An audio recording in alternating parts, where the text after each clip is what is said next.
Je m'appelle Daniel, j'ai 34 ans, et hier j'ai regardé la personne qui a détruit mon mariage me supplier pour de l'argent. Avant de vous parler du moment où je lui ai enfin ri au nez, dites-moi d'où vous regardez dans les commentaires. Ça m'aide à me sentir un peu moins seul dans ce pétrin. Le téléphone a sonné à 14 h un mardi. J'étais à mon bureau, en train d'examiner les plans d'un nouveau projet d'architecture logicielle. C'était un numéro que j'avais supprimé il y a 6 mois. Mais je connaissais ces chiffres par cœur. Je les connaissais comme je connaissais la cicatrice sur mon sourcil gauche. C'était David, mon petit frère. Je l'ai laissé sonner 3 fois. Ma main planait au-dessus de l'appareil. Je pouvais sentir la vibration contre le bureau en acajou. Un bureau que j'avais payé avec mon propre salaire dans un bureau que j'avais construit de mes propres mains. Je n'avais plus peur de lui. Je ne voulais tout simplement pas entendre sa voix. Mais la curiosité est une chose dangereuse. J'ai glissé vers la droite. « Qu'est-ce que tu veux ?» ai-je demandé. Ma voix était calme. D'un calme plat. « Daniel, s'il te plaît. » Il avait l'air désespéré. Il y avait un bruit de reniflement humide, comme s'il avait pleuré. Ou peut-être qu'il était juste ivre. Ils m'ont viré du programme. Je ne peux pas payer les frais de scolarité. Et Karen, elle menace de prendre Henri si je ne trouve pas de pension alimentaire. Tu dois m'aider. Tu es mon frère. Frère. Ce mot avait une signification pour moi autrefois.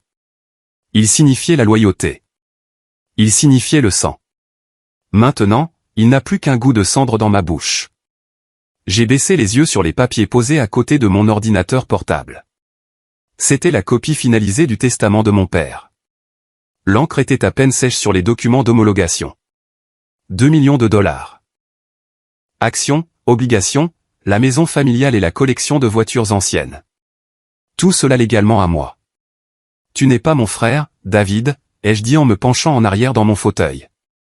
Tu as perdu ce titre le jour où tu as décidé que ma femme n'était qu'un autre jouet avec lequel tu pouvais t'amuser. Ne sois pas comme ça, a-t-il lâché, son ton passant instantanément de la supplication à l'exigence.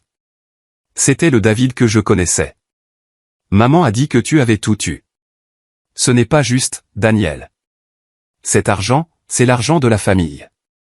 J'ai un fils. Ton neveu. Mon neveu. J'ai ricané. C'était un son froid et sec. Le fils que j'ai élevé pendant 3 ans en pensant qu'il était le mien. Ce neveu-là. J'ai raccroché. Je n'ai pas claqué le téléphone. J'ai juste appuyé sur le bouton rouge. Mais pour comprendre pourquoi ce moment a été si incroyablement satisfaisant, pour comprendre pourquoi l'entendre supplier était de la musique à mes oreilles, il faut remonter en arrière. Il faut comprendre qu'il ne s'agissait pas seulement d'une femme infidèle ou d'un héritage volé. Cette guerre a commencé il y a 30 ans pour un bol de céréales. En grandissant, il y avait 2 réalités distinctes dans notre foyer. Il y avait le monde de David, et puis il y avait le mien. David avait 3 ans de moins que moi. Il était bruyant, charismatique et ressemblait exactement à notre père. Des épaules larges, une mâchoire carrée, ce look classique de footballeur américain. Moi, je tenais du côté de ma mère. Mince, silencieux, ayant besoin de lunettes. À l'âge de 7 ans, j'étais l'introverti qui aimait construire des Legos en silence. David était l'ouragan qui entrait et les fracassait. Et ma mère, elle vénérait le sol sur lequel David marchait. Je me souviens très bien d'un samedi matin. J'avais 10 ans. J'étais assis à la table de la cuisine, mangeant mes céréales et lisant un livre sur les dinosaures. C'était le seul moment où la maison était calme. Puis David est entré. Il avait 7 ans, mais il était déjà grand pour son âge. Il s'est assis en face de moi, me fixant avec cette lueur malicieuse dans les yeux. Il ne voulait pas de céréales. Il voulait du divertissement. Un télo, a-t-il chuchoté. Je l'ai ignoré. J'avais appris que réagir ne faisait qu'empirer les choses. Il s'est penché et a attrapé mon bol. Avant que je puisse l'arrêter, il a craché une bouchée de jus d'orange et de pain grillé à moitié mâché directement dans mon lait. J'ai regardé les débris flottants, choqué. Mon estomac s'est retourné. Maman, ai-je crié. Maman est arrivée en courant de la buanderie, s'essuyant les mains sur son tablier. Quoi? Qu'est-ce qu'il y a, Daniel? Pourquoi cries-tu? David a craché dans ma nourriture. J'ai montré le bol. Maman a regardé le bol, puis David. David a écarquillé les yeux, prenant son air le plus innocent. Je ne l'ai pas fait exprès. J'ai toussé. Je suis malade, maman. Maman a soupiré. Mais elle ne regardait pas David avec colère. Elle me regardait avec épuisement. Daniel, ce n'est qu'un petit garçon. Il ne l'a pas fait exprès. Ne sois pas si dramatique. Jette-le et prends en d'autres. Mais il l'a fait exprès. Arrête d'être jaloux de ton frère, a-t-elle lâché. C'est peu séduisant. C'était le récit. J'étais le jaloux. J'étais le difficile. David était juste plein de vie. Ce n'était pas seulement la nourriture. C'était tout. J'avais des corvées. David avait des activités. Je devais aider à plier le linge. David devait se reposer parce qu'il avait l'entraînement de foot. Si j'avais un A à un examen, c'était attendu. Si David avait un C, on allait manger une glace pour encourager ses efforts. J'ai commencé à me sentir comme un fantôme dans ma propre maison. J'ai appris à être invisible. Je passais des heures dans ma chambre à lire, à dessiner, à planifier un avenir où je n'aurais pas à partager un toit avec eux, mais je ne pouvais pas les enfermer dehors. Littéralement, l'intimité était un concept auquel ma mère ne croyait pas, du moins pas pour moi. Quand j'avais 12 ans, j'ai commencé à tenir un journal. Ce n'était rien de profond, juste les pensées d'un enfant solitaire. J'écrivais à quel point je détestais l'école, comment je voulais devenir architecte, et comment j'aurais aimé pouvoir parler davantage à papa. Papa travaillait toujours. C'était une figure distante, un pourvoyeur qui rentrait tard et partait tôt.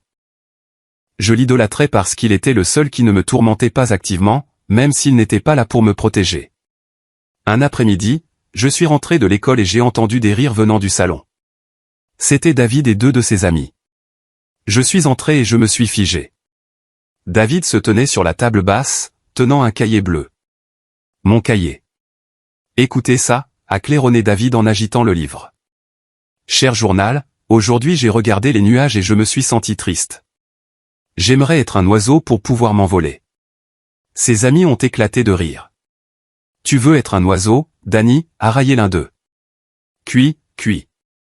Mon visage a brûlé. C'était comme si on m'avait arraché la peau.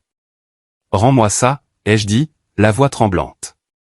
Viens le chercher, l'homme oiseau, a nargué David. Je me suis jeté sur lui. J'étais plus âgé, mais j'étais maladroit de rage. J'ai trébuché sur le tapis et j'ai percuté la table basse. Mes lunettes ont volé et ont dérapé sur le parquet. J'ai entendu un craquement. Un des amis de David avait marché dessus. J'étais assis là, à moitié aveugle, les écoutant rire. C'est à ce moment-là que maman est entrée. J'ai pensé qu'enfin, elle verrait. Elle verrait les lunettes cassées, le journal volé, la cruauté. Qu'est-ce qui se passe ici, a-t-elle demandé. Daniel a essayé de me plaquer, a menti instantanément David en descendant de la table. Il est fou. Maman m'a regardé, frottant mon genou meurtri, plissant les yeux sans mes lunettes. Puis elle a vu les montures cassées sur le sol. Daniel, a-t-elle soupiré, un son de profonde déception. Ces montures coûtaient cher. Pourquoi es-tu toujours si brutal? Et pourquoi te bats-tu avec les amis de David? Tu fais honte à la famille. Il a volé mon journal, ai-je murmuré, les larmes me piquant les yeux. Ce n'est qu'un cahier, a-t-elle dit en ramassant les lunettes. David ne faisait que jouer. Les garçons créent des liens en se taquinant, Daniel. Tu dois t'endurcir. Si tu n'étais pas si sensible, il ne le ferait pas, elle m'a tendu les lunettes cassées. Va dans ta chambre et n'en sors pas tant que tu ne sauras pas te comporter. Je suis allé dans ma chambre. Je n'ai pas pleuré. C'est ce jour-là que j'ai réalisé que les larmes étaient inutiles dans cette maison. Je me suis assis sur mon lit, tenant les montures cassées, et j'ai fait le vœu de m'en sortir. Je serai brillant et je ne laisserai plus jamais personne me traiter comme ça. Mais j'avais tort, car la personne qui allait me traiter encore plus mal que David n'était même pas encore entrée dans ma vie. Et le point de non-retour avec mon frère était tout proche. Alors que nous entrions dans l'adolescence, la dynamique est passée d'agaçante à dangereuse. David n'était plus seulement un parasite. C'était un tyran. Et comme il était populaire à l'école, il savait exactement comment monter le monde contre moi. Il savait que j'étais harcelé à l'école. J'étais le gamin silencieux de la bibliothèque, la cible facile. Au lieu de me défendre, David s'est joint à eux. Il ne donnait pas les coups lui-même. Il était trop intelligent pour ça. Mais il fournissait les munitions. Il a parlé de mes peurs aux brutes de l'école. Il leur a parlé de l'énurésie nocturne avec laquelle j'avais lutté jusqu'à l'âge de 8 ans. Il leur a donné tout ce dont ils avaient besoin pour me détruire. Un jour, je l'ai confronté dans le couloir à la maison. « Pourquoi ?» lui ai-je demandé. « Pourquoi me détestes-tu autant ?» David m'a regardé et son visage était vide d'émotion. C'était glaçant. « Parce que tu es faible, Daniel. Et tu me donnes une mauvaise image. Papa veut un homme et il a eu toi. Va en enfer, ai-je marmonné. Toi d'abord, a-t-il souri. Pourquoi tu n'en finis pas? Personne ne s'en soucierait. Cette phrase est restée en suspens. Pourquoi tu n'en finis pas? Mon propre frère. Mais le point de rupture est survenu une semaine plus tard. C'était un samedi soir. Je dormais dans ma chambre. Je me suis réveillé avec une odeur étrange. Âcre, chimique, comme du plastique et des cheveux qui brûlent. Je me suis redressé d'un bond dans mon lit, me touchant la tête frénétiquement. Une mèche de mes cheveux sur le côté gauche grésillait. J'ai vu une lueur dans l'obscurité. David se tenait près de mon lit, un briquet à la main. Il riait en silence, ses épaules secouaient. « Tu es fou » ai-je hurlé, reculant à 4 pattes et tombant du lit. « Tu m'as mis le feu. » Juste une petite coupe de cheveux, a-t-il ricané. « Détends-toi. » Mon cri a réveillé la maison.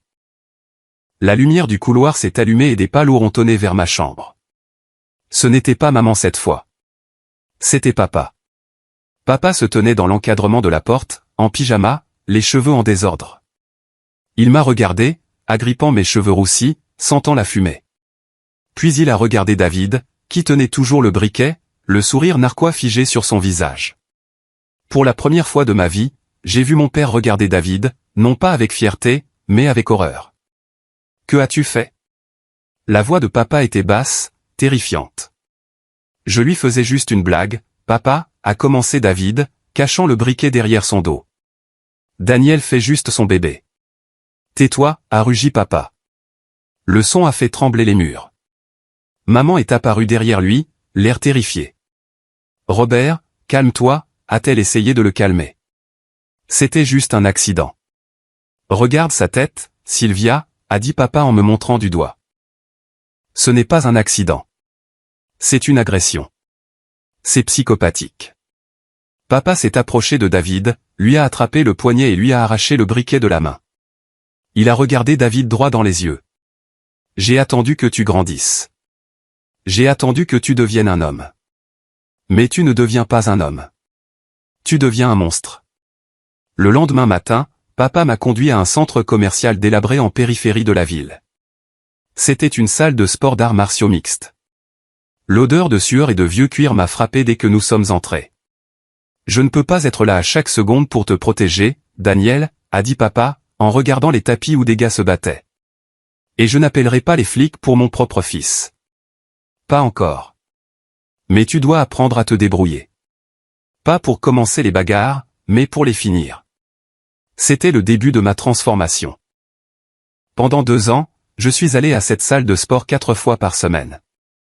J'ai appris le jiu-jitsu brésilien. J'ai appris le muay thai. J'ai pris des coups. J'ai eu des bleus. Et j'ai appris que la douleur n'était pas la fin du monde. C'était juste une information. La discipline m'a changé. J'ai arrêté de marcher la tête baissée. Mes épaules se sont élargies. Je ne suis pas devenu un combattant. J'étais toujours le gamin silencieux et studieux, mais je marchais avec une énergie différente. Je n'étais plus une proie. David l'a senti. Il a arrêté les farces physiques pendant un moment. Il s'en tenait aux insultes verbales, aux commentaires désobligeants sur mon pyjama de lutte en sueur, mais je pouvais voir qu'il était méfiant. Il attendait une faiblesse. Et puis il a fait une erreur. Il a touché à mon argent. J'avais économisé de l'argent en tondant des pelouses et en donnant des cours de maths. J'avais $400 cachés dans un manuel évidé dans mon placard. C'était mon fonds d'évasion. Je suis rentré un après-midi pour trouver le livre sur mon lit. Ouvert. Vide. Je savais. Je savais tout simplement. J'ai marché droit vers la chambre de David. La porte était verrouillée. J'ai donné un coup de pied. Bam. Bam. Va-t'en, a crié David. Ouvre la porte, David. Rends-moi mon argent. Je n'ai pas ton stupide argent. J'avais besoin de nouvelles baskets. Maman a dit que c'était bon. C'était ça. L'excuse. Maman a dit que c'était bon. Quelque chose a cassé en moi. J'ai reculé d'un pas et j'ai donné un coup de pied dans la porte, juste près de la poignée. Le bois bon marché s'est fendu et la porte s'est ouverte. David était assis sur son lit, comptant mon argent. Il a levé les yeux, choqué. Il s'est levé, bombant le torse. Il était plus grand que moi maintenant, plus lourd. Sors de ma chambre, intello, où je vais. Il a balancé un poing vers moi. C'était lent, télégraphié, pathétique. Je n'ai pas réfléchi. Mon corps a juste réagi. J'ai esquivé le coup, je suis entré, j'ai enroulé mes bras autour de sa taille et je l'ai mis à terre. C'était une projection à 2 jambes parfaites. Il a heurté le sol durement. Avant qu'il ne puisse se relever, je suis passé dans son dos et j'ai appliqué un étranglement arrière. Je n'ai pas serré assez fort pour le faire s'évanouir, juste assez pour lui faire savoir que je pouvais. Rends-moi l'argent, lui ai-je murmuré à l'oreille. Maman, a crié David, sa voix se brisant. Il me tue. Maman est arrivée en courant. Elle m'a vu sur son précieux ange. Daniel, lâche-le. Espèce d'animal. Elle a commencé à me frapper dans le dos. J'ai lâché prise et je me suis levé. J'ai attrapé l'argent sur le lit. David s'est recroquevillé, se frottant le cou, faisant de faux bruits d'étouffement. Il a essayé de me tuer, a sangloté David. Comment oses-tu, m'a crié maman, le visage rouge. Agresser ton frère pour quelques dollars. Tu es violent. Tu es incontrôlable. Il m'a volé, ai-je dit calmement, empochant l'argent. C'est ton frère. Ce qui est à toi est à lui, a hurlé maman. Assez. Papa était dans l'encadrement de la porte. Il était rentré plus tôt. Il a regardé la porte cassée. Il a regardé David pleurer faussement sur le sol. Il m'a regardé, debout, respirant calmement. L'as-tu frappé, Daniel, a demandé papa. Non, monsieur. Je l'ai maîtrisé. Il a frappé le premier. Papa a regardé David. C'est vrai? David n'a pas répondu, il a juste continué à sangloter. Papa m'a regardé à nouveau et pour la première fois de ma vie, j'ai vu une lueur de respect.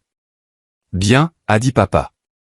David, considère-toi chanceux qu'il t'ait seulement maîtrisé. Si tu voles encore, je le laisserai finir le travail. Cette nuit-là, la dynamique de la maison a changé pour toujours. David ne m'a plus jamais touché physiquement. Mais la haine est comme l'eau. Si vous bloquez son chemin, elle trouve simplement une nouvelle fissure pour s'infiltrer. David a décidé que s'il ne pouvait pas me battre physiquement, il me détruirait émotionnellement. Il attendrait, et il a attendu longtemps. J'ai quitté cette maison le jour de mes 18 ans. J'ai obtenu une bourse complète pour une université à 3 heures de route. J'ai fait mes valises, j'ai serré la main de papa, j'ai ignoré David et j'ai brièvement embrassé maman, surtout par obligation. L'université, c'était la liberté. Je me suis épanoui. Je me suis spécialisé en informatique et en architecture. J'ai rencontré des gens qui m'aimaient pour ce que j'étais. J'ai rencontré Marc, mon meilleur ami, qui m'a appris que la loyauté n'était pas transactionnelle. Et puis, en 3e année, j'ai rencontré Karen. Karen était la lumière. Elle était tout ce que ma vie de famille n'était pas. Elle était pétillante, affectueuse et tactile. Elle me touchait le bras quand elle riait. Elle me demandait comment s'était passée ma journée et écoutait vraiment la réponse. Je suis tombé éperdument amoureux. Je suis tombé avec l'intensité désespérée d'un homme mourant de soif qui trouve enfin de l'eau. J'ai ignoré les signaux d'alarme. J'ai ignoré comment elle déformait parfois les histoires pour se faire passer pour la victime. J'ai ignoré son besoin constant de validation de la part de chaque homme dans la pièce. Nous nous sommes mariés 2 ans après l'obtention de notre diplôme. C'était un beau mariage. Même ma famille s'est bien comportée. David était là, beau dans son costume. jouant le rôle du charmant témoin. Il a fait un discours qui parlait principalement de lui, mais j'ai laissé passer. J'étais trop heureux. J'ai trouvé un emploi dans un grand cabinet. Nous avons acheté une maison en banlieue. Je pensais avoir gagné. Je pensais avoir échappé à la malédiction de mon enfance. Mais les fissures ont commencé à apparaître après 3 ans. Je travaillais tard un soir quand l'iPad de Karen, qui était synchronisé avec son téléphone, s'est allumé sur le comptoir de la cuisine. Je ne fouinais pas. Je le déplaçais juste pour essuyer la table. Un message est apparu. Ta peau me manque. L'expéditeur était Jeff du travail. Mon monde a basculé. Je l'ai confrontée. Elle a pleuré. Mon Dieu, elle a pleuré si magnifiquement. Elle m'a dit qu'elle se sentait négligée parce que je travaillais si dur pour ma promotion. Elle a dit que c'était juste des textos, juste émotionnel, rien de physique. Elle a supplié. Elle a dit qu'elle ne pouvait pas vivre sans moi. Je lui ai pardonné. Pourquoi? Parce que j'étais terrifié. Le petit garçon en moi qui mangeait ses céréales seul était terrifié d'être abandonné. Je ne voulais pas d'un foyer brisé. Je ne voulais pas être un homme divorcé à 28 ans. 6 mois plus tard, j'ai découvert l'existence de l'ex-petite amie. Ils s'étaient rencontrés pour un café qui s'était transformé en un week-end alors que je rendais visite à une tante malade. Cette fois, j'ai fait une valise. J'étais prêt à partir. Daniel, s'il te plaît. Karen s'est accrochée à ma jambe dans notre couloir. Je suis malade. Il y a quelque chose qui ne va pas chez moi. J'ai besoin d'aide. Je t'aime. Tu es la seule chose stable dans ma vie. Ne me quitte pas, je l'ai regardée et j'ai vu une personne brisée. Je pensais que je pouvais la réparer. Je pensais que mon amour était assez fort pour guérir sa fragilité. C'était l'arrogance d'un sauveur. C'est la dernière fois, Karen, lui ai-je dit, ma voix tremblante. Si tu me mens encore une fois, c'est fini entre nous. Je le jure, a-t-elle sangloté. Nous pouvons recommencer. Nous pouvons fonder une famille. Un bébé nous rapprochera. Un bébé. C'était le plus vieux piège du monde, et je suis tombé dedans. À cette époque, David est revenu dans nos vies. Il avait changé d'emploi en emploi. Barman, agent immobilier, entrepreneur, sans jamais se fixer. Il était toujours fauché, demandant toujours de l'argent à maman. Mais soudain, il voulait être ami. Il a commencé à venir pour des barbecues. Il apportait du vin. Il était charmant avec Karen. Je pense qu'il a changé, m'a dit Karen un soir alors que nous faisions la vaisselle. Il a l'air vraiment seul, Daniel. Il t'admire. Il ne m'admire pas, j'ai séché une assiette agressivement. Il veut quelque chose. Tu es trop dur avec lui, m'a-t-elle réprimandé gentiment. Il parle de toi tout le temps. Il m'a dit à quel point il regrettait d'avoir été méchant avec toi quand vous étiez enfant. Je voulais le croire. Je voulais un frère, alors j'ai baissé ma garde. David a commencé à venir quand j'étais au travail. Juste pour réparer l'évier pour Karen, disait-il, ou juste pour déposer des outils. Je me souviens d'être rentré un vendredi. David était là, assis sur mon canapé, buvant ma bière. Karen riait de quelque chose qu'il disait. Son visage était rouge. Quand je suis entré, le rire s'est arrêté brusquement. Salut, grand frère. David a levé sa bouteille. Je tiens juste compagnie à la femme. J'ai senti un picotement dans la nuque. L'intuition, mais je l'ai réprimé. Je me suis dit que j'étais paranoïaque. J'étais le jaloux, n'est-ce pas? C'est ce que maman disait toujours. Merci, David, ai-je dit avec raideur. En fait, David me parlait de sa rupture avec Jessica, a dit Karen rapidement. Trop rapidement. Le pauvre gars a le cœur brisé. Ouais, a souri David, ses yeux s'attardant sur Karen une fraction de seconde de trop. Cœur brisé. J'aurais dû le jeter dehors à ce moment-là. J'aurais dû écouter mon instinct. Mais je ne l'ai pas fait. J'ai laissé faire. 3 mois plus tard, Karen m'a fait asseoir sur le lit. Elle m'a tendu une petite boîte. À l'intérieur se trouvait un test de grossesse positif. On l'a fait, a-t-elle murmuré, les larmes aux yeux. J'ai ressenti une vague d'émotion, de la joie, du soulagement et une étrange et lourde anxiété. Je l'ai serré dans mes bras. Nous allons être parents. Un nouveau départ, a-t-elle dit contre mon épaule. Nous l'avons annoncé à la famille lors du dîner du dimanche. Maman a applaudi. Enfin, s'est-elle exclamée. Daniel fait quelque chose de bien. Oh, je vais être grand-mère. Papa m'a serré fermement la main. Fier de toi, fils. Tu seras un bon père, meilleur que moi. C'était un rare moment de vulnérabilité de sa part. David était là, assis au bout de la table.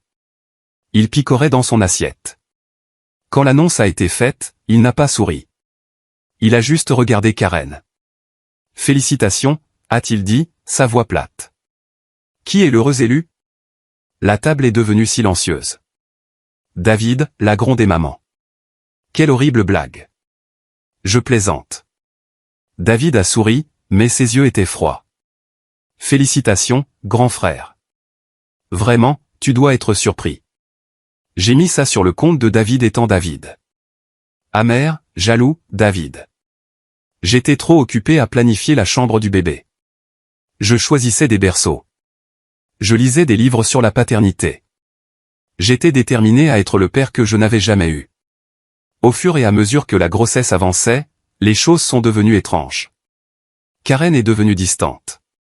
Pas émotionnellement, elle était excessivement affectueuse, presque théâtrale, mais physiquement. Elle ne voulait pas que je touche son ventre. Elle disait qu'elle se sentait sensible. Mais chaque fois que nous allions chez mes parents, elle s'asseyait à côté de David.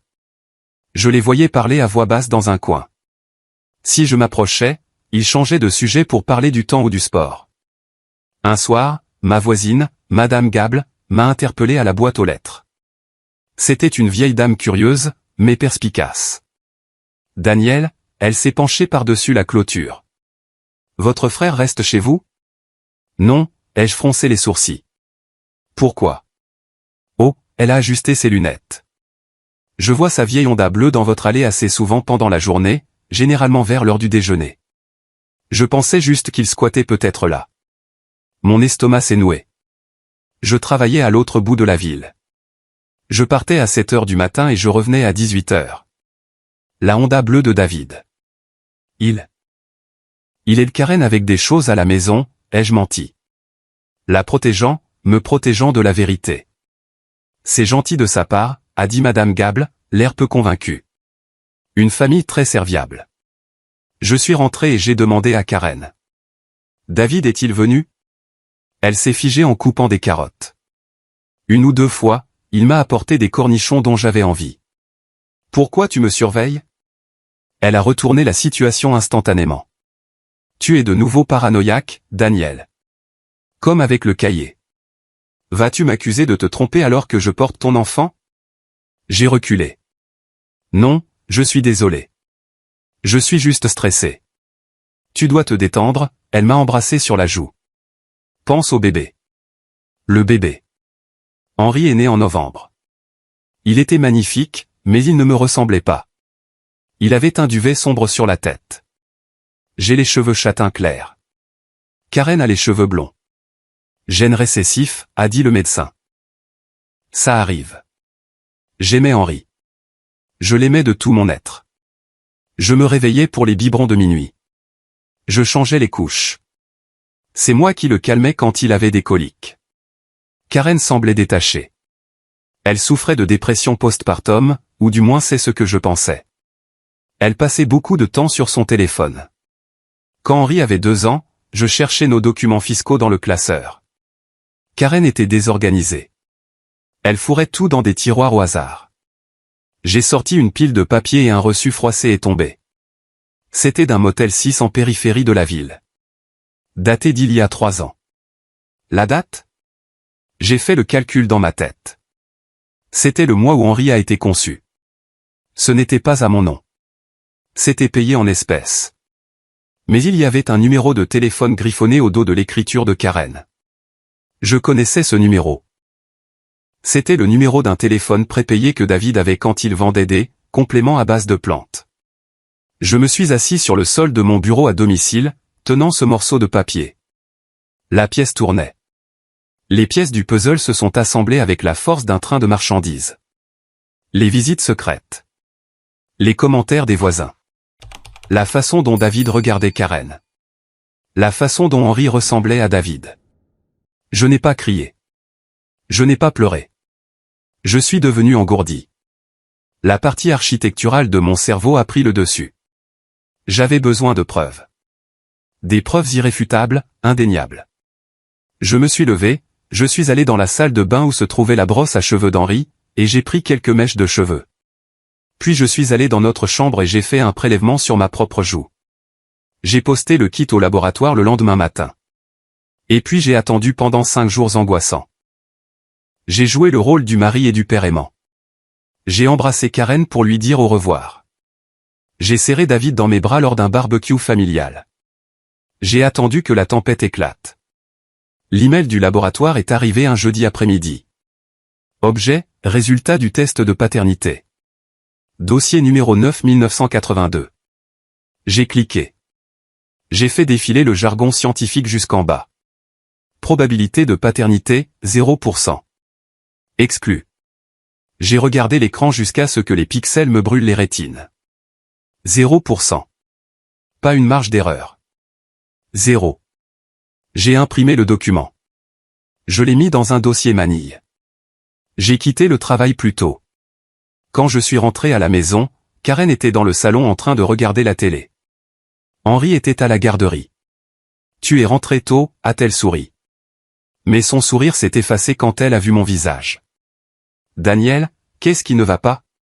J'ai jeté le dossier sur ses genoux. Lis. Elle l'a ouvert. Ses yeux ont parcouru la page. Son visage est devenu pâle, puis gris. Ses mains ont commencé à trembler si fort que le papier a cliqueté. Daniel, je peux expliquer. Expliquer? Je me suis tenu au-dessus d'elle. Expliquer comment mon fils a 0% de mon ADN. Expliquer qui est le père, Karen. Elle s'est mise à pleurer. Les mêmes larmes qui avaient fonctionné avant. C'était une erreur. C'était juste une fois. Nous étions ivres. Nous, ai-je demandé. Qui est le nous? Elle s'est mordu la lèvre. Elle ne pouvait pas le dire. Est-ce que c'est David, ai-je demandé doucement. Elle a tressailli comme si je l'avais frappé. Elle a hoché la tête. La confirmation était pire que le soupçon. Mon frère? Tu as couché avec mon frère. Il était là pour moi, a-t-elle sangloté. Tu travaillais toujours. Il m'écoutait. C'est juste arrivé. Où, ai-je demandé. Ici, a-t-elle murmuré. Dans notre lit. La nausée m'a frappé d'un coup. Monte dans la voiture. Quoi? Monte dans la voiture, Karen. Nous allons chez mes parents. Nous allons en finir. Non, Daniel. S'il te plaît. Ton père va le tuer. S'il te plaît. Réglons ça entre nous. Il n'y a plus de nous. Monte dans la voiture. Le trajet a été silencieux. Karen a pleuré tout le long. Je ne ressentais rien. J'étais un missile verrouillé sur une cible. Nous sommes arrivés chez mes parents. La voiture de David était là. Parfait. J'ai traîné Karen à l'intérieur. Maman et papa étaient dans le salon, prenant le thé. David était affalé sur le fauteuil inclinable, faisant défiler son téléphone. Daniel, maman s'est levée. Karen, pourquoi pleures-tu? Asseyez-vous, ai-je commandé. Ma voix était différente. Ce n'était pas la voix du garçon qui se faisait harceler. C'était la voix d'un homme qui n'avait plus rien à perdre. Ils se sont assis. David, j'ai regardé mon frère. Dis-leur. Leur dire quoi, afin l'ignorance David, mais il avait l'air nerveux en voyant l'état de Karen. Qu'est-ce que tu lui as fait, Daniel? Parle-leur de l'aventure, ai-je dit. Parle-leur d'Henri. La pièce est devenue silencieuse. On pouvait entendre l'horloge faire tic-tac. De quoi parles-tu? A demandé maman, sa voix aiguë et stridente. J'ai jeté le test ADN sur la table basse. Henri n'est pas mon fils. C'est celui de David. Maman a halté. Elle a regardé le papier, puis David. David? C'est vrai? David s'est levé, acculé. Il a haussé les épaules, un sourire narquois se dessinant sur son visage. Le masque est tombé. Écoutez, ce n'est pas ma faute, d'accord? Karen m'a dragué. Elle se sentait seule. Daniel est ennuyeux. Il a toujours été ennuyeux. Je ne faisais que la réconforter. La réconforter, a parlé papa. Il n'avait pas encore bougé. Il était assis très immobile, agrippant les accoudoirs de son fauteuil. Ouais, papa, a ricané nerveusement David. Nous avons une connexion. Et honnêtement, j'ai rendu service à Daniel. Au moins, le gamin a de bons gènes maintenant. Je suis le plus beau, non? Tu as couché avec la femme de ton frère, a dit papa, sa voix s'élevant. Dans sa maison, et tu l'as laissé élever ton enfant pendant 3 ans. Nous ne voulions pas le blesser, a argumenté David. Nous le protégions. Me protéger? J'ai ri. Tu as volé ma vie, David. Tu as volé mon argent quand nous étions enfants. Tu m'as tourmenté et maintenant tu voles ma famille. Oh, arrête de jouer la victime, m'a lancé David. Tu joues toujours la victime. Maman, dis-lui d'arrêter. Maman a regardé entre nous. Des larmes coulaient sur son visage. Peut-être que nous pouvons arranger ça, a-t-elle balbutié. Nous sommes une famille. Henri est toujours notre petit-fils. Est-ce que ça a de l'importance de quel fils il vient? Le sang est le sang. J'ai regardé ma mère avec un pur dégoût. Tu es sérieuse? Il a commis un adultère incestueux, et tu dis que le sang est le sang? Sylvia, tais-toi, a dit papa. Il s'est levé. Il semblait grandir de 10 centimètres. Papa s'est approché de David. David a tressailli, s'attendant à un coup, mais papa ne l'a pas frappé. Il l'a regardé comme s'il regardait un étranger. Cafard. Tu es une honte, a dit clairement papa. Tu n'es pas un homme. Tu es un parasite. Papa, allons, a gémi David. Je te coupe les vivres, a annoncé papa. L'argent de poche s'arrête aujourd'hui. Les paiements de la voiture s'arrêtent aujourd'hui. Ton loyer s'arrête aujourd'hui. Et le fonds pour l'université. Disparu. Tu ne peux pas faire ça, a hurlé David. J'ai besoin de cet argent. J'ai un enfant maintenant. Exactement, a dit papa. Tu as un enfant. Tu es un père. Va être un homme et soutiens-le. Mais tu ne le feras pas avec mon argent. Papa s'est tourné vers moi. Daniel, je suis tellement désolé. Je t'ai laissé tomber. J'ai laissé cela arriver parce que j'étais trop aveugle pour voir ce qu'il était vraiment. C'est bon, papa, ai-je dit. Papa a montré la porte. Sors, David. Prends Karen avec toi si tu veux, mais sors de ma maison. Si tu reviens ici, j'appellerai la police et je te ferai inculper pour violation de propriété. Maman, David a regardé maman. Maman sanglotait dans ses mains. Elle n'a pas levé les yeux. Elle savait que papa était sérieux. Très bien, a craché David. Je n'ai pas besoin de vous. J'ai Karen. Nous serons heureux. Nous vous poursuivrons pour les droits des grands-parents. Sors, a rugi papa. David a attrapé le bras de Karen. Allons-y, Karen m'a regardé une dernière fois. Daniel, ne. Va-t'en, c'est tout, ai-je dit. Ils sont partis. La porte a claqué. Le silence qui a suivi était lourd, mais il était pur. C'était comme l'air après un orage. Les jours qui ont suivi l'explosion ont été un tourbillon de réunions juridiques. Je ne suis pas retourné à la maison vide. Je suis resté dans un hôtel pendant une semaine, puis j'ai déménagé dans un appartement en ville. Je ne pouvais plus dormir dans ce lit. J'ai engagé le meilleur avocat spécialisé en divorce de l'État.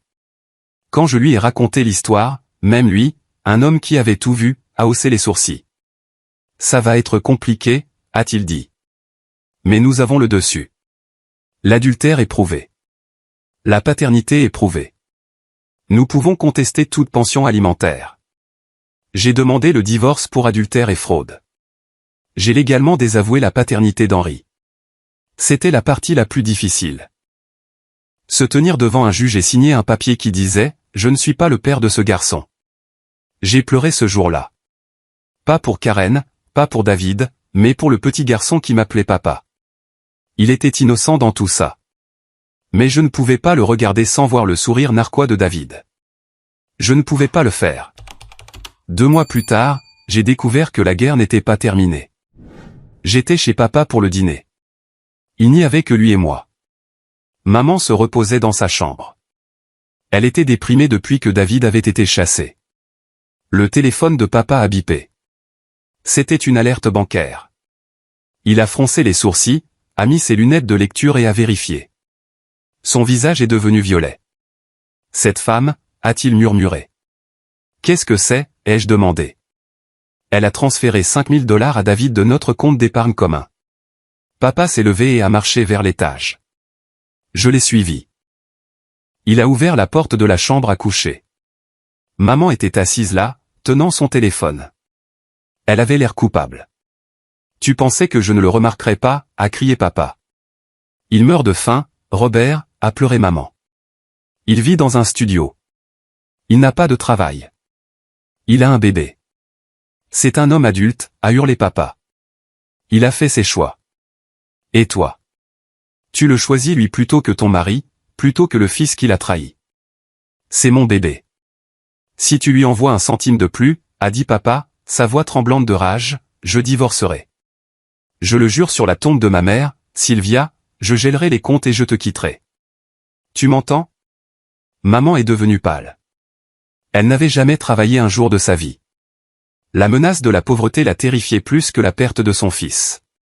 Je promets, a-t-elle murmuré. Plus jamais. C'était la fin du filet de sécurité de David. Et c'est à ce moment-là que la vraie souffrance a commencé pour lui. 5 mois. C'est le temps qu'il faut au cerveau humain pour commencer à se recabler après un traumatisme. J'ai passé ces 5 mois à reconstruire les fondations de ma vie. Brique par brique. J'ai commencé à voir le docteur Aéris, un thérapeute spécialisé dans les traumatismes familiaux. Pendant les premières séances, je suis resté assis là à regarder le sol. Je ne pouvais pas articuler la honte. Comment raconter à un étranger que votre frère et votre femme ont conspiré pour vous humilier de la manière la plus primaire possible? Mais lentement, le brouillard s'est levé. J'ai réalisé que le poids lourd sur ma poitrine n'était pas du chagrin. C'était l'absence de toxicité. Pour la première fois en 34 ans, je ne marchais pas sur des œufs. Je n'attendais pas la prochaine farce de David ou la prochaine critique de maman. Ma carrière a explosé une fois les distractions à la maison disparues. J'ai tout mis dans mon architecture. J'ai conçu un centre communautaire durable qui a remporté un prix d'État. Les associés de mon cabinet l'ont remarqué. J'ai obtenu une promotion au poste d'associé principal, avec un bureau d'anglais et une augmentation de salaire qui m'a fait passer dans une autre tranche d'imposition. J'ai quitté l'appartement et j'ai acheté un nouvel endroit. C'était plus petit que la maison que je partageais avec Karen, mais c'était le mien. Pas de souvenirs, pas de fantômes, juste des lignes épurées, des espaces ouverts et du silence. Mais alors que je m'élevais, David tombait. Je ne cherchais pas d'informations sur lui. Mais dans une petite ville, les nouvelles voyagent vite. Ma cousine Sarah, témoin réticente de notre drame familial, est devenue mon informatrice involontaire. Nous nous sommes retrouvés pour un café un mardi pluvieux. Tu ne veux pas savoir, Daniel, a-t-elle dit en remuant nerveusement son latte. Je crois que si, ai-je répondu. Ça m'aide à dormir la nuit. Elle a soupiré. C'est grave. Maman lui a complètement coupé les vivres. Papa a menacé de divorcer si elle envoyait un centime, et elle a trop peur d'être pauvre pour lui désobéir, alors David a dû abandonner son programme. Et il travaille, elle a grimacé, dans ce garage sur la 5e rue. Le centre de vidange rapide. J'ai failli m'étouffer avec mon café. David, qui se moquait de moi parce que j'avais de l'encre sur les mains, qui pensait que le travail manuel était indigne de lui, changeait maintenant des filtres à huile pour le salaire minimum. Et Karen, ai-je demandé. Elle travaille comme serveuse au dîner. Ils vivent dans un appartement d'une chambre au-dessus d'une laverie. Sarah a baissé la voix. Je les ai entendus se disputer l'autre jour, des scènes de ménage. Le bébé pleure toute la nuit. David boit trop. C'est une cocotte minute, Daniel. J'ai regardé par la fenêtre la pluie. J'ai ressenti un étrange mélange de pitié et de satisfaction. C'était la logique froide et dure du karma. Ils avaient construit leur relation sur la tromperie et la luxure. Pensant que l'adrénaline de l'aventure durerait éternellement, mais l'adrénaline s'estompe. Et quand vous enlevez le frisson de l'interdit, tout ce qui reste, c'est un bébé qui pleure, des factures impayées et un partenaire en qui vous ne pouvez pas avoir confiance parce que vous savez exactement de quoi il est capable. Le calme n'a pas duré éternellement. La tempête finale a frappé un vendredi matin. J'ai reçu une lettre officielle de Monsieur Henderson, l'avocat de mon père. C'était une convocation à une réunion à son bureau. La lettre était adressée à moi, à David et à mes parents. J'ai immédiatement appelé papa. De quoi s'agit-il, papa? Tu vas bien? C'est ton cœur? Je vais bien, Daniel. La voix de papa était bourrue mais stable. Je mets juste de l'ordre. Je ne veux pas laisser de désordre quand je partirai. Sois juste là. Je suis arrivé au cabinet d'avocat à 10 heures précises. Je portais mon plus beau costume sur mesure. Je conduisais ma nouvelle voiture, une berline allemande élégante et fiable. Pas une voiture de sport flashy, mais un symbole de stabilité. Quand je suis entré dans la salle de conférence, l'air était assez épais pour étouffer. Maman était là, l'air d'avoir 10 ans de plus. Elle n'osait pas croiser mon regard. Papa était assis en bout de table, ressemblant à une statue de pierre. Et puis il y avait David et Karen. Ils avaient l'air dépenaillés. David portait un polo légèrement froissé et taché de graisse au poignet qui ne partait pas. Il avait l'air fatigué. Son visage était bouffi, ses yeux rougis. Karen avait l'air mince, les cheveux tirés en un chignon désordonné. Elle faisait rebondir Henri sur son genou. Le garçon avait l'air propre et nourri, Dieu merci. Mais ses parents semblaient à peine tenir le coup. Quand je suis entré, David a levé les yeux. J'ai vu un éclair de la vieille haine, mais il a été rapidement remplacé par autre chose. L'envie. Une envie pure et sans mélange pour mon costume, ma montre, mon sang-froid. Beau costume, a marmonné David. Ça doit être bien d'avoir un revenu disponible. Ça l'est, ai-je dit simplement, prenant le siège le plus éloigné d'eux. Ça vient du travail. Je travaille, a rétorqué David. Je travaille 10 heures par jour sous des tas de voitures pourries. Messieurs, a dit Monsieur Henderson en entrant avec un épais classeur en cuir. Commençons. Monsieur Henderson s'est assis et a ajusté ses lunettes. Robert m'a demandé de mettre à jour son testament et ses dernières volontés et de faire connaître les termes à tous les bénéficiaires immédiatement pour éviter toute confusion à l'avenir. David s'est penché en avant, une lueur d'espoir dans les yeux. Il pensait probablement que papa allait s'adoucir. Il pensait probablement, papa essaie juste de me faire peur. Il ne me coupera pas vraiment les vivres. Selon le testament précédent, a commencé Monsieur Henderson, la succession, actuellement évaluée à environ 2 millions de dollars, comprenant des biens immobiliers, des actions et des actifs liquides, devait être divisée à parts égales entre Daniel et David. David a hoché la tête, regardant Karen. Tu vois, a-t-il chuchoté. Cependant, a poursuivi Monsieur Henderson, sa voix baissant d'une octave, ce document a été déchiqueté. La pièce est devenue silencieuse. Ceci est la nouvelle fiducie entre vif et le testament final. Monsieur Henderson a ouvert le classeur. Je vais lire les clauses principales. À ma femme, Sylvia, je laisse la maison conjugale et une allocation mensuelle. À condition qu'elle n'utilise aucun de ses fonds pour soutenir une personne autre qu'elle-même. Papa a fixé maman. Elle a hoché la tête docilement. À mon fils aîné, Daniel, à lui Henderson, je laisse l'intégralité de mon portefeuille d'investissement, la collection de montres anciennes, le chalet familial dans le Lake District et les actifs en espèces restants. Valeur totale estimée à 2 millions de dollars. J'ai senti une boule dans ma gorge. Ce n'était pas pour l'argent. C'était la validation. Et à mon fils cadet, David, a fait une pause Henderson. Il a même semblé mal à l'aise une seconde. David retenait son souffle. Karen a arrêté de faire rebondir le bébé. Je laisse la somme de $1. David a cligné des yeux. Quoi? $1, a répété Henderson. Et une clause spécifique. Ce montant est légué pour s'assurer que David est reconnu comme mon fils et non omis accidentellement, l'empêchant ainsi de contester ce testament pour motif d'oubli. Je ne lui laisse rien d'autre, car il a déjà pris plus à cette famille que l'argent ne peut acheter. Le silence qui a suivi était absolu. C'était le son d'une lame de guillotine frappant le billot. Puis l'explosion. David s'est levé de sa chaise, la renversant. C'est une blague, n'est-ce pas, papa? C'est illégal. Tu ne peux pas faire ça. Je le peux, et je l'ai fait, a dit papa, sans même scier. J'ai un fils, a hurlé David en montrant Henri, qui a commencé à pleurer. C'est ton petit-fils. Tu vas le laisser mourir de faim. Tu as des mains, David, a dit froidement papa. Tu as un travail. Nourris-le toi-même.